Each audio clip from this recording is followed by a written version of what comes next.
Seja muito bem-vinda a esse vídeo. Aqui quem fala é a Carol, muito prazer. E hoje a gente vai falar um pouco sobre as leis de RW. Quem será RW?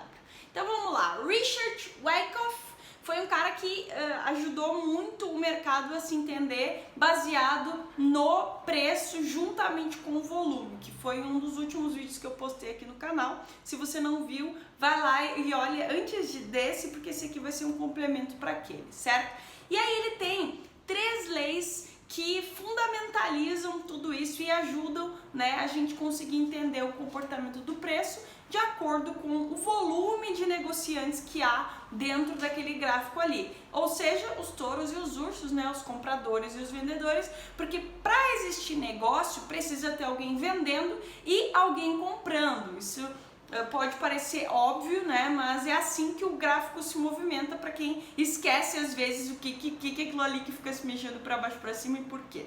Então aqui agora a gente vai falar sobre isso, mas antes se inscreve no canal aí para dar aquela fortalecida e aqui na descrição do vídeo vai ter o passo a passo para você fazer parte lá da sala de sinais e também para se cadastrar na plataforma que eu utilizo para negociar opções, certo? Vamos lá então. A primeira lei, então, que a gente tem é da oferta e da demanda, certo? Muito se fala sobre isso quando se fala sobre os gráficos e tudo mais, mas ninguém explica muito bem como assim oferta e demanda, o que está sendo vendido e tudo mais. Então, nesse caso aqui que a gente opera opções, geralmente entre taxa de câmbio, né, das moedas, por exemplo, euro-dólar, enfim, é a taxa que as pessoas, aquele preço que fica ali, é a taxa de câmbio, né, entre uma moeda e outra. Então, o que acontece? Se a demanda por essa moeda, por exemplo, por essa taxa, for maior do que a oferta, né? Se tiver mais gente querendo comprar do que gente querendo vender, é muito provável que essas pessoas vão aceitar pagar um preço maior. Então, o preço automaticamente começa a subir. Por quê? Porque lá quando as pessoas estão botando ordens de compras e vendas lá dentro do Forex, por exemplo, cada vez que alguém coloca, por exemplo, a taxa de câmbio tá R$1 e tem um monte de gente, tá? Vamos botar para deixar sem moeda. Tem muita gente querendo comprar, só que para ter gente querendo comprar, alguém precisa estar querendo vender. Então, as pessoas que têm, por exemplo, essa moeda, esse par de moeda, vão se ligar, ó, tem bastante gente querendo comprar, então eu posso ir aumentando o preço, né, desse ativo e aí o gráfico vai se movimentando lá para cima. Quanto mais dinheiro vai sendo ingerido ali na parte compradora, mais os preços vão subindo. E vice-versa também. Quando a oferta é muito maior do que a demanda, o preço vai caindo também, porque tem muito mais gente querendo vender. Imagina assim, tem tipo assim, uma fruteira inteirona que só vende banana e as pessoas até vão lá e compram as bananas, mas na real, tipo, e a banana, sei lá, tá R$5, R$10. Ele vai tendo que ir baixando cada vez mais aquele preço para ver se consegue desovar as bananas tudo, porque senão vai estragar, né? A banana, nesse caso aqui, a taxa de câmbio não vai estragar, mas é basicamente isso então. E quando a oferta e a demanda estão iguais, ou seja, não tem ninguém querendo comprar e não tem ninguém querendo vender, ou pelo menos tem um para um, por exemplo, eu quero comprar, o outro cara ali quer vender, ele me vende e assim por diante, fica sem volatilidade. E aí que vocês veem no gráfico lá, o gráfico paradinho, fazendo uns candles pequenininhos, sem sair muito do lugar. Então é basicamente assim que funciona essa questão da oferta e da procura. Por que é a primeira lei dele aqui? Porque a gente consegue ver esse comportamento tanto pelo gráfico, né, mas principalmente pelo volume de negociações, pelo indicador, né, que mostra o volume de gente comprando e o volume de gente vendendo. Então essa relação dos dois é o que vai fazer toda a diferença, e se você não viu o vídeo sobre volume, vai lá olhar, porque tá bem explicadinho na prática ali como que funciona essa ferramenta, certo? Então agora vamos lá para nossa segunda lei de Richard Wyckoff. Então, aqui está a nossa causa e efeito. Como assim causa e efeito?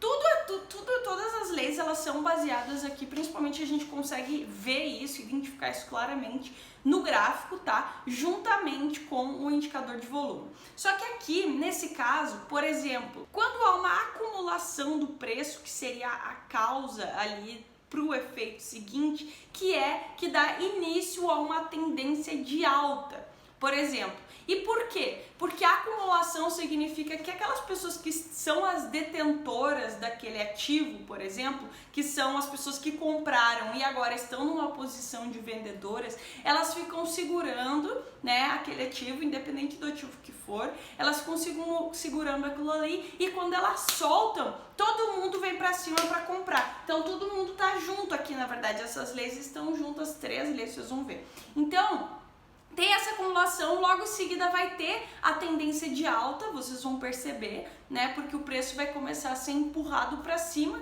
logo depois dele ficar nessa acumulação. E esse no caso é o efeito, né? Causa é a acumulação, o efeito é a tendência de alta.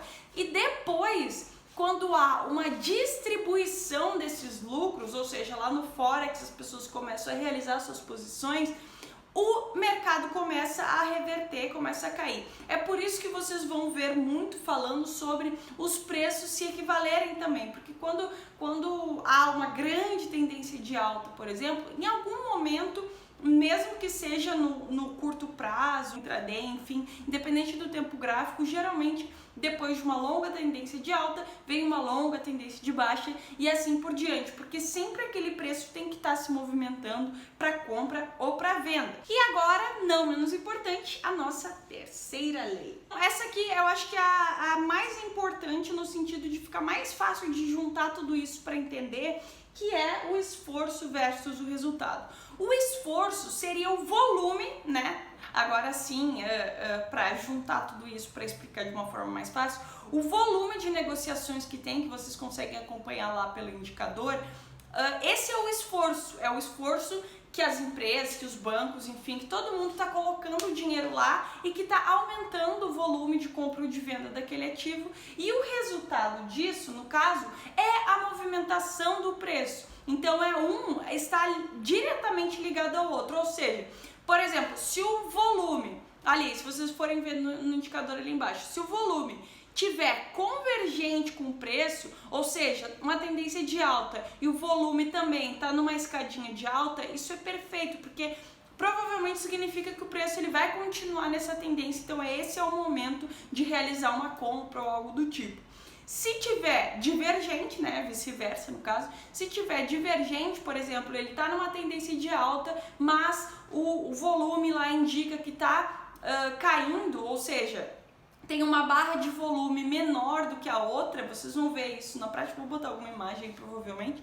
Isso significa que muito provavelmente pode ser ou que o preço deu uma boa corrigida ou que então você já pode não pensar mais em compra e talvez esperar uma nova oportunidade de venda, certo? É muito importante lembrar também que os market makers, que são as pessoas que realmente colocam grandes fortunas, realmente assim, ó, muito dinheiro, bilhões, trilhões, não, trilhões não, mas né, bilhões, milhões, os grandes bancos aí que colocam lá, principalmente no Forex, né, todos os dias, são essas pessoas que, geralmente, a sardinha, que é a gente, que está operando ali com pouco dinheiro, geralmente esses caras estão muito na nossa frente. Então, eles que movimentam, né, eles que fazem esses grandes impulsos no gráfico, mas não tudo de uma vez, porque senão ia ficar muito claro. Então, o que acontece geralmente? Se eu tenho muito dinheiro, se o meu banco lá tem muito dinheiro e quer investir naquele ativo, eu vou colocando aos pouquinhos e eu vou vendo o gráfico se movimentar ao meu favor, correto? E aí, nesse momento, depois que o gráfico já se movimentou, é que a gente, né, que tem pouco dinheiro, vai lá e coloca o nosso dinheiro. E o que essa galera do muito dinheiro faz? Vamos supor que eles já lucraram 0,1%. Só que 0,1% de 10 bilhões é muita coisa. Então eles começam a realizar as posições, ou seja, eles começam a vender aqueles ativos que anteriormente eles tinham comprado. E o que a gente aprendeu lá na oferta? Eu estou apontando aqui porque tem uma colinha, né? Não queria falar bobagem. O que acontece lá na oferta e na demanda, na procura?